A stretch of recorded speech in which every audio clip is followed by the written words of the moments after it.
Selamat pagi, salam sejahtera bagi kita semua. Perkenalkan, nama lengkap saya Lili Sinta Asih SPD.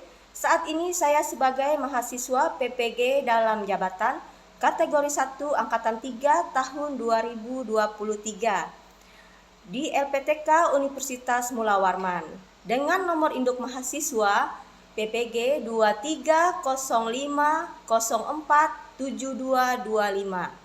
Saat ini saya akan melaksanakan uji kinerja praktek pembelajaran di SMPN 1 Atap 3 Sanaman Mantikei, Kabupaten Katingan, Provinsi Kalimantan Tengah, yang akan dilaksanakan pada hari ini, Rabu tanggal 6 Maret tahun 2024 dengan materi sumber daya alam dan kemaritiman Indonesia dengan menggunakan model problem based learning. Semoga bermanfaat. Terima kasih.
Dengan mendekat tentu dengan bertanggung jawab.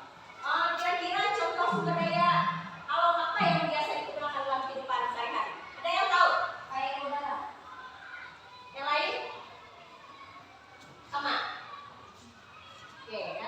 Itu semua termasuk dalam sumber daya alam yang dapat diperbaharui. Berarti kalian masih ingat pelajaran minggu kemarin ya? Anak-anak siap mengikuti pelajaran hari ini? Ya. Tetap semangat ya. Tetap sehat.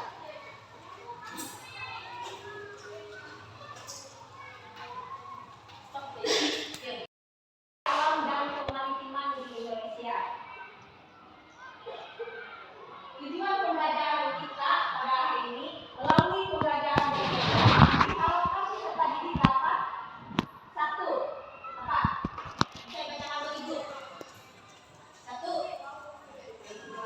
mempromosikan dua potensi sumber daya alam di Indonesia dengan cermat dan teliti. Kedua, mengaplikasikan tiga potensi kemaritiman di Indonesia dengan cermat dan teliti. Yang ketiga, menemukan ide dasar mengenai potensi sumber daya alam di Indonesia dengan berani dan bertanggung jawab. Yang terakhir, menemukan ide dasar mengenai potensi sumber daya kemaritiman di Indonesia dalam rangka pelaksanaan dengan berani dan jawab. Oke, itu tujuan pelajaran kita pada hari ini ya.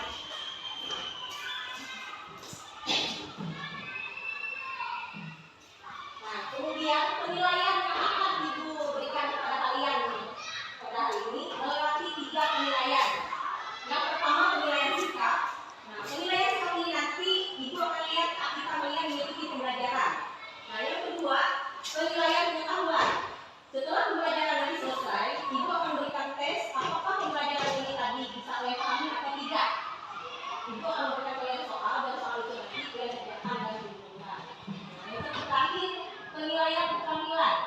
Penilaian keterampilan ini nanti Ibu akan memberikan RPD. RPD itu nanti kalian kerjakan secara berkelompok. Setelah selesai kalian presentasikan ke depan. Nanti ada yang beri tanggapan atau pertanyaan, kemudian kalian bisa menjawabnya. Nah, sekarang Ibu akan tunjukkan sebuah gambar.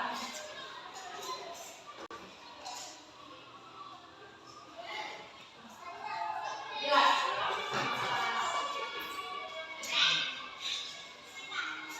Coba kalian perhatikan gambar apa di page kamu?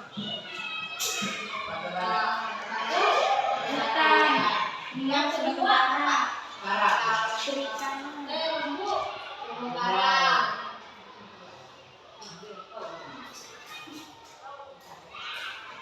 Lembu karang. Terus yang ketiga apa? Hutan. Yang keempat? Sungai.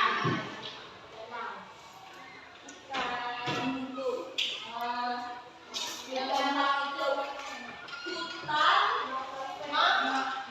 mangrove. Terus itu apa lagi? Ikan. Peri dan yang terakhir apa? Peri. Mas. Iya. Mas. Ya. Nah, berarti kalian betul-betul sudah membaca buku ya. Setelah kalian membaca gambar, pertanyaan apa yang muncul berhubungan dengan tujuan pembelajaran yang sudah Ibu sampaikan tadi? Apa pertanyaan yang muncul dari kalian? Yang pertama apa? Bagaimana upaya kita memanfaatkan dan mengelola sumber daya alam? Sumber daya hutan yang bisa diperbarui dan sumber daya alam yang tidak dapat diperbarui. Yang kedua, Kira-kira permasalahan apa yang bisa muncul dari potensi perikanan di Indonesia? yang ketiga, ada yang bisa bikin pertanyaan. Apa saja manfaat dari hutan mangrove dan di mana terumbu karang dapat hidup kembali? Oke, jadi sudah terkumpul 4 pertanyaan ya. Sambil kalian mencari pertanyaan untuk didiskusikan, Ibu akan jelaskan sedikit mengenai potensi sumber daya alam melalui video pembelajaran kali ini ya.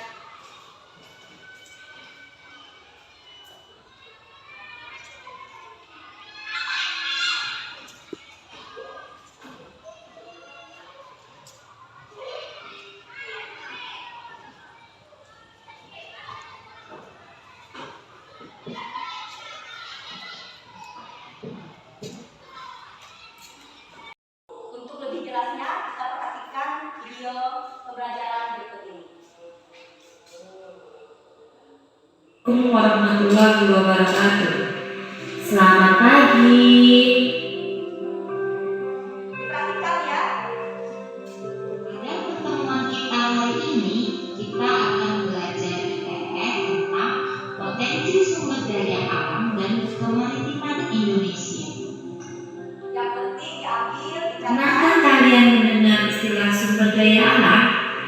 Sumber daya alam adalah semua bahan yang ditemukan manusia dalam alam yang dapat dipakai untuk kepentingan hidupnya. Potensi sumber daya alam dapat dilihat dalam beragam bentuk.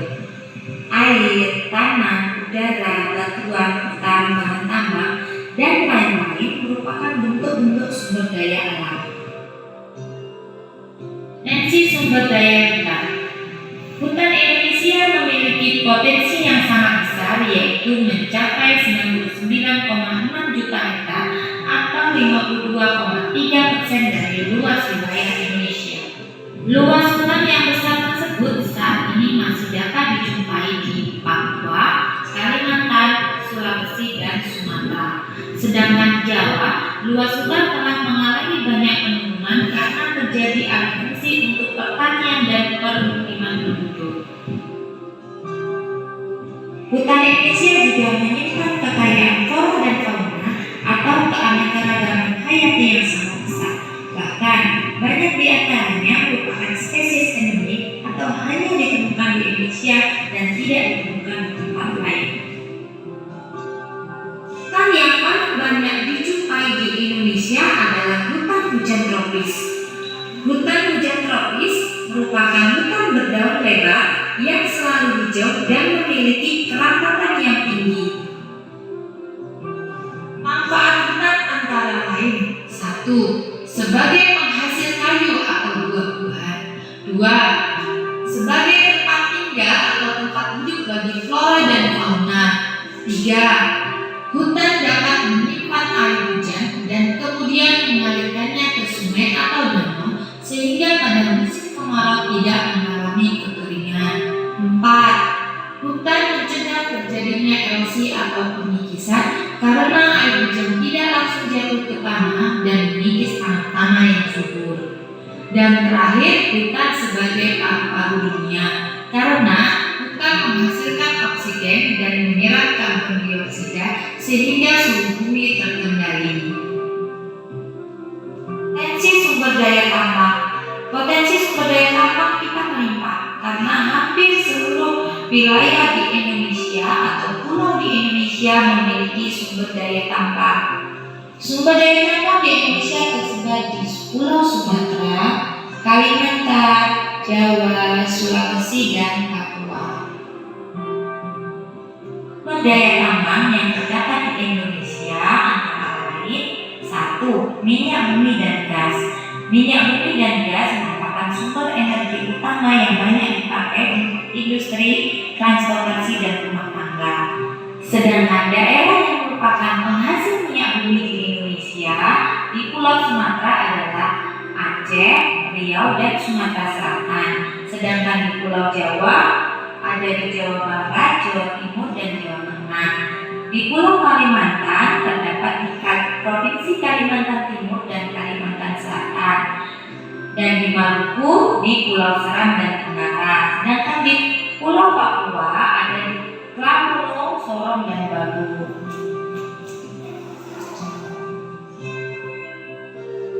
Daya tambang yang kedua adalah batu bara.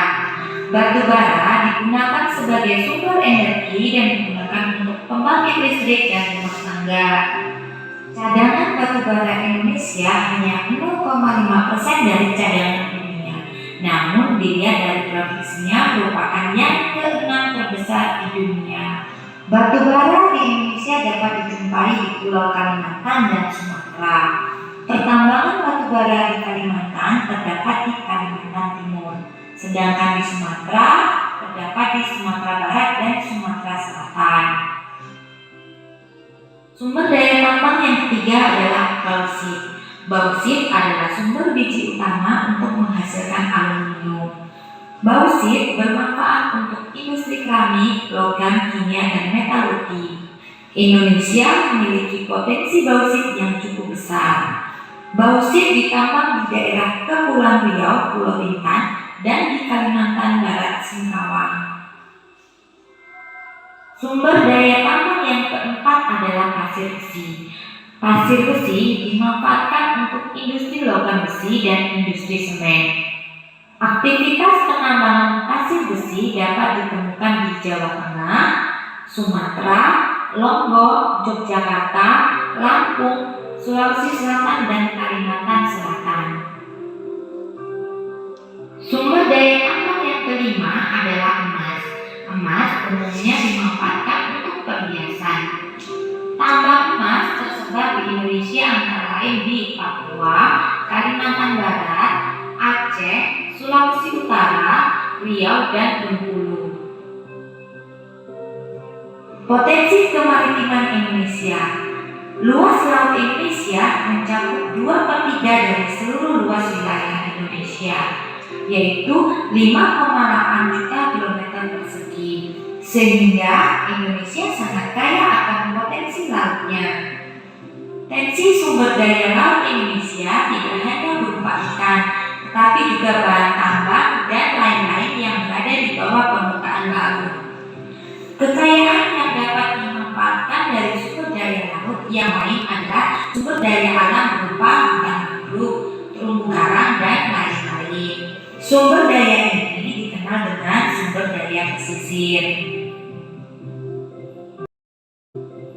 Potensi kemaritiman Indonesia yang pertama adalah perikanan. Laut Indonesia memiliki angka potensi lestari yang besar, yaitu 6,4 juta ton per tahun. Di Indonesia bagian barat dengan rata-rata kedalaman laut 75 meter, jenis ikan yang banyak ditemukan adalah ikan pelagis kecil. Sedangkan di kawasan Indonesia Timur dengan rata-rata kedalaman laut mencapai 40 meter, banyak ditemukan ikan pelagis besar seperti cakalang dan tuna. Selain ikan yang tersedia di lautan, penduduk Indonesia juga banyak yang melakukan budidaya ikan, terutama di daerah pesisir. Jenis ikan yang dikembangkan adalah bandeng dan udang.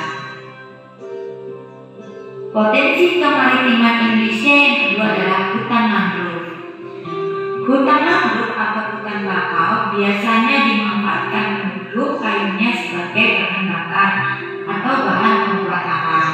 Kayu bakau juga dapat dijadikan sebagai bahan pembuat kertas. Selain kayu, hutan mangrove juga dihuni oleh beragam jenis fauna yang bernilai ekonomis, misalnya udang dan jenis ikan lainnya yang berkembang biak dengan baik di wilayah ini. Hutan mangrove tersebar di pesisir sebelah barat Pulau Sumatera. Beberapa bagian ada di pantai utara Pulau Jawa, pesisir Pulau Kalimantan, pesisir Pulau Sulawesi, pesisir sebelah selatan Papua, dan beberapa pulau kecil lainnya. Luas terbesar hutan mangrove berada di Pulau Papua. Potensi kemaritiman yang ketiga adalah terumbu karang. Sebagai negara kepulauan, Indonesia merupakan negara yang memiliki terumbu karang terluas di dunia. Kekayaan terumbu karang Indonesia tidak hanya dari luasnya, akan tetapi juga keanekaragaman hayati yang ada di dalamnya. Di dalamnya terdapat 2.500 jenis ikan, 2.500 jenis moluska, 1.500 jenis udang-udangan, dan 590 jenis karang. Terumbu karang banyak ditemukan di wilayah Indonesia karena Indonesia berada di daerah tropis dan suhu perairannya hangat.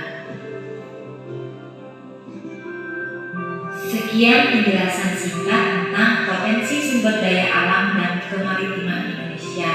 Semoga bermanfaat dan sampai bertemu kembali di pertemuan berikutnya. Terima kasih. Nah, sudah jelas?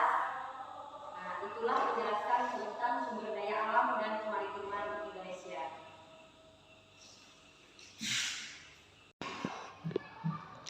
Jenis-jenisnya bisa kalian baca ya di buku paket halaman 23-37.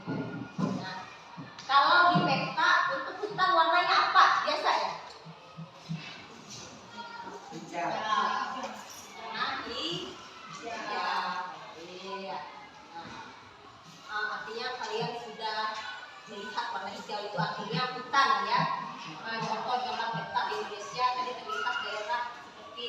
Kalimantan, Sumatera, Jawa juga ada ya. Penjelasan dari Ibu nggak akan panjang lebar, cukup sampai di sini. Kita sudah merumuskan 4 pertanyaan dari teman-teman kalian ya. Sekarang Ibu ingin menggali dari kalian, nanti silakan kalian bentuk kelompok ya, untuk berdiskusi. Masalah yang dibahas adalah yang 4 pertanyaan tadi ya, rumusan 4 pertanyaan tadi. Nah, silakan kalian bentuk kelompok.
Kelompok 1 di sini membahas tentang 1, pertanyaannya bagaimana upaya kita memanfaatkan dan mengelola sumber daya hutan yang bisa diperbaharui dan sumber daya tambang yang tidak dapat diperbaharui.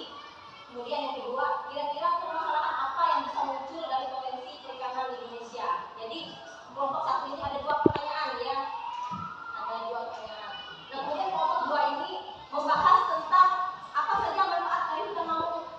Nah, yang kelompok 3 yang dibahas di sini, di mana terumbu karang dapat hidup dengan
di berbagai wilayah. Hutan Indonesia tidak hanya menghasilkan kayu, namun juga menghasilkan pada dasarnya hutan memiliki banyak manfaat sebagai penyimpanan air, tempat berkumpulnya hewan, tempat tinggal hewan, mencegah erupsi, menghasilkan oksigen, dan sumber kehidupan masyarakat. Kemudian pertanyaan kedua, kira-kira kerusakan apa yang muncul dari potensi perikanan di Indonesia? Jawaban kelompok kami, kekayaan alam yang berupa ikan banyak diambil oleh nelayan dari negara lain berupa pencurian atau illegal fishing. Ada beberapa wilayah perairan Indonesia yang rawan dengan kegiatan illegal fishing. Wilayah yang rawan dengan praktik pencurian ikan adalah Laut Arafuru, Papua, di timur perairan Indonesia. Berarti salah satu permasalahan yang muncul di Indonesia itu adalah masalah illegal fishing, ya, penangkapan ikan secara ilegal. Ilegal itu diizinkan apa tidak? Tidak diizinkan. Iya, tidak diizinkan, ya. Nah, kita lihat di televisi informasinya, ya, bahkan pada pemerintahan kabinet sebelumnya itu ada kapal asing yang ditemukan menangkap ikan secara ilegal, dibakar, dikejar-kejar oleh petugas, ya, karena mereka menganggap wilayah laut itu bebas, jadi sesuka hati bisa mengambil, tapi sebenarnya tidak. Masing-masing daerah memiliki peraturan. Ada yang mau menambahkan, silakan. Ada yang mau bertanya untuk kelompok 1? Silakan. Kelompok 3. Apa saja manfaat sumber daya alam hutan di Indonesia? 1. Penghasilan oksigen. Hutan disebut paru-paru dunia sebab banyaknya tumbuhan di hutan, artinya menghasilkan oksigen dan udara sehat bagi manusia. Yang kedua, memenuhi berbagai keperluan manusia. Hasil hutan dimanfaatkan untuk berbagai keperluan manusia. Contoh, hasil hutan berupa kayu dan bambu dipakai untuk bahan pembuatan, perabotan, atau perkakas rumah tangga. Yang ketiga, sumber bahan obat-obatan. Hutan juga menghasilkan berbagai jenis bahan untuk obat-obatan. Beberapa jenis tumbuhan diketahui mampu untuk mengobati sejumlah penyakit. Yang keempat, sumber bahan pangan. Hutan di Indonesia juga dimanfaatkan penduduk untuk sumber pangan, misalnya buah-buahan dan binatang buruan. Silakan sekarang kelompok 2 untuk memaparkan hasil diskusinya tentang apa saja manfaat dari hutan mangrove, ya.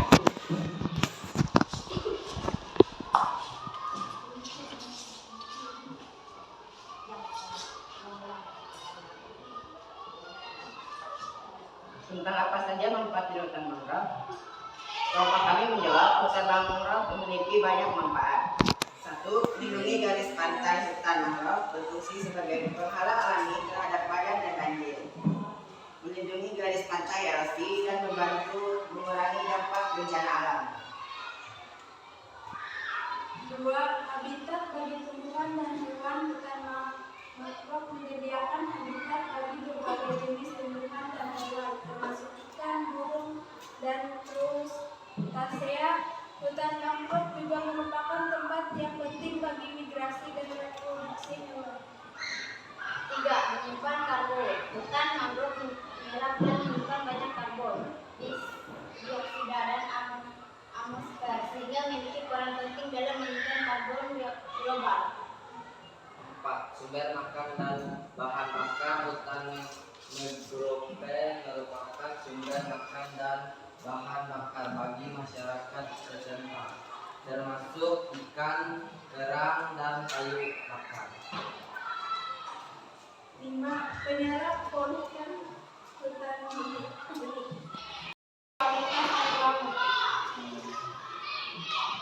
Nah, penghasilan ekonomi.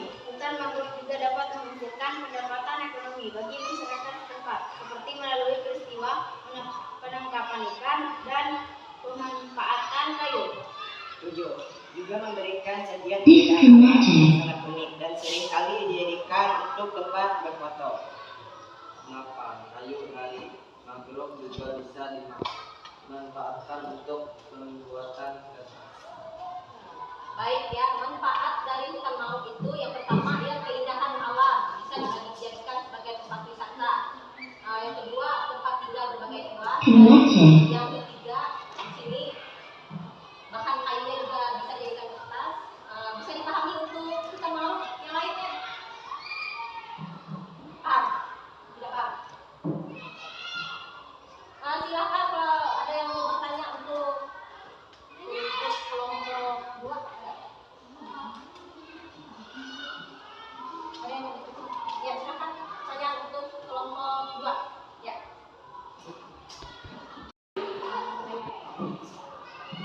Saya perwakilan dari kelompok 3 akan mempresentasikan bagaimana saja terumbu karang dapat hidup dengan baik. Terumbu karang dapat hidup dengan baik dapat keluar dari kehidupan selama 29 derajat. Kedua, terumbu karang juga akan baik pada kondisi air yang jernih dan dangkal. Terumbu karang pada umumnya hidup di pinggir pantai atau daerah yang masih terkena cahaya matahari kurang lebih 50 jam.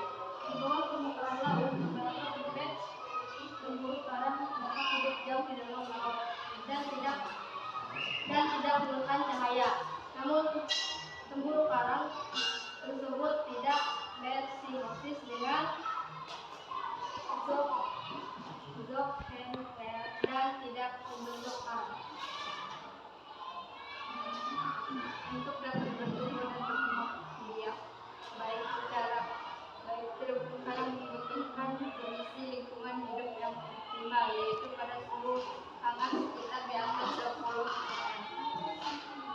Terumbu karang juga memilih hidup pada lingkungan perairan yang jernih dan tidak berpolusi. Hal ini dapat berpengaruh pada penetrasi cahaya oleh terumbu karang. Beberapa terumbu karang membutuhkan cahaya matahari untuk melakukan kegiatan fotosintesis. Polik-polik penyusun terumbu karang yang terletak pada bagian atas terumbu karang dapat menangkap makanan yang terbawa arus laut dan juga melakukan fotosintesis. Oleh karena itu, oksigen fotosintesis yang terlarut dalam air dapat dimanfaatkan oleh spesies laut lainnya. Hewan karang sebagai pembangun utama adalah organisme laut yang efisien karena mampu subur dalam lingkungan sedikit nutrien mengikuti. Baik, Ibu jelas lagi ya. Biasanya terumbu karang itu tumbuh pada suhu 21 sampai 29 derajat Celcius ya. Kemudian biasanya akan tumbuh dengan baik pada air yang jernih dan dangkal. Itu kurang lebih 18 meter.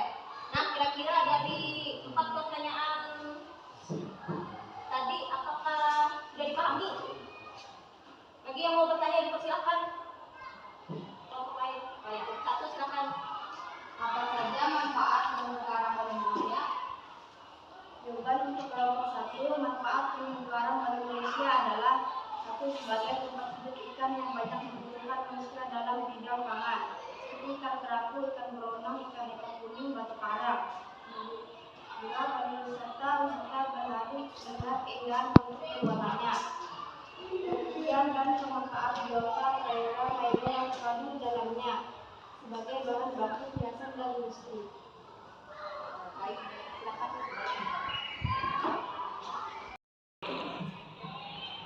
Baik ya, telah terjadi diskusi yang menarik gitu ya. Kita sudah diambil pembelajaran dan diskusinya lumayan menarik. Terima kasih semuanya. Ibu ingin kalian bisa memberikan kesimpulan pembelajaran. Jadi apa yang bisa kalian simpulkan selama proses pembelajaran hari ini? Kira-kira kesimpulan apa yang dapat kalian simpulkan dari pembelajaran?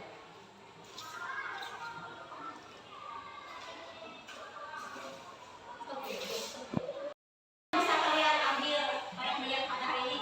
Silakan bagi yang bisa menentukannya.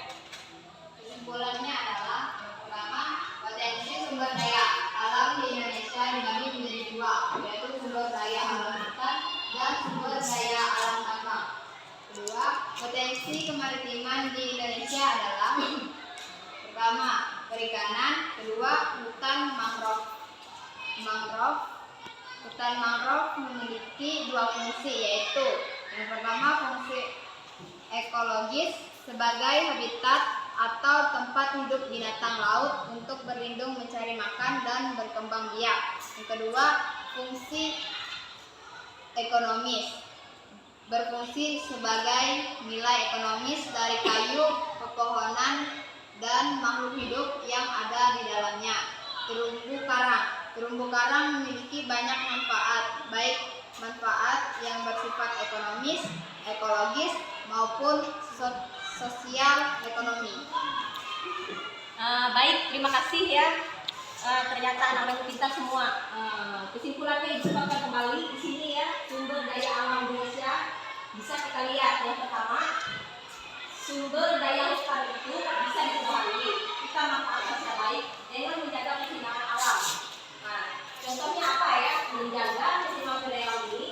Kalau hutan, contohnya sumber daya alam hutan yang bisa kita jaga pelestariannya. Misalnya tidak menebang kayu sembarangan, artinya tebang pilih dan melaksanakan reboisasi. Kalau kepalanya sudah botak, bagaimana airnya akan mengalir begitu saja. Nah, itu mengakibatkan banjir umpamanya ya. Jadi kalau ada kondisi banyak, air akan tertahan, ibaratnya bisa kalian pahami ya. Begitu ya, kelola sumber daya alam, kita jaga pelestariannya. Kemudian potensi perlindungan Indonesia dan perikanan, ada terumbu karang, ada hutan bakau yang sudah dijelaskan oleh teman-teman kalian tadi ya. Manfaatnya sangat banyak. Terima kasih banyak ya. Kita sudah berada di ujung pembelajaran. Oh ya, ini sudah menyiapkan soal dikerjakan di buku tulis kalian. Pertanyaannya ada di KPD sebanyak 5 soal. Kalian kerjakan selama 5 menit. Setelah itu kalian lanjutkan ke depan satu-satu. Itu nanti akan dinilai, kemudian dikembalikan lagi. Supaya kalian tahu materi hari ini bisa kalian pahami atau tidak ya. Kalau kalian perhatikan dari awal, pasti kalian bisa jawab.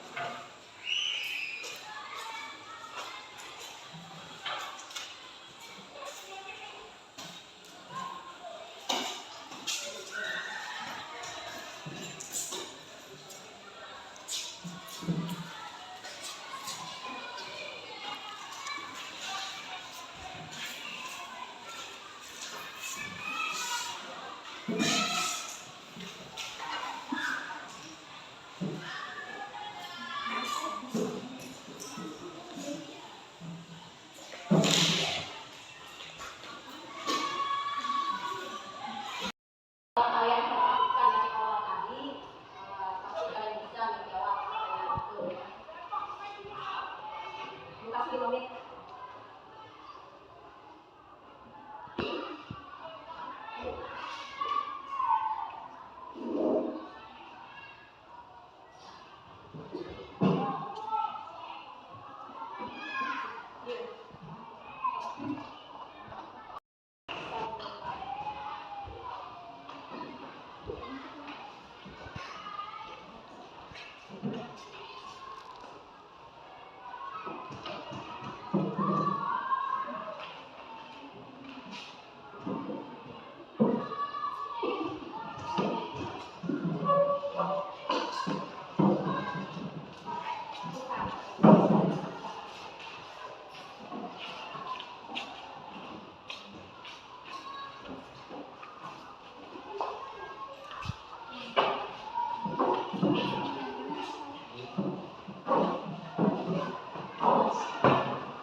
Satu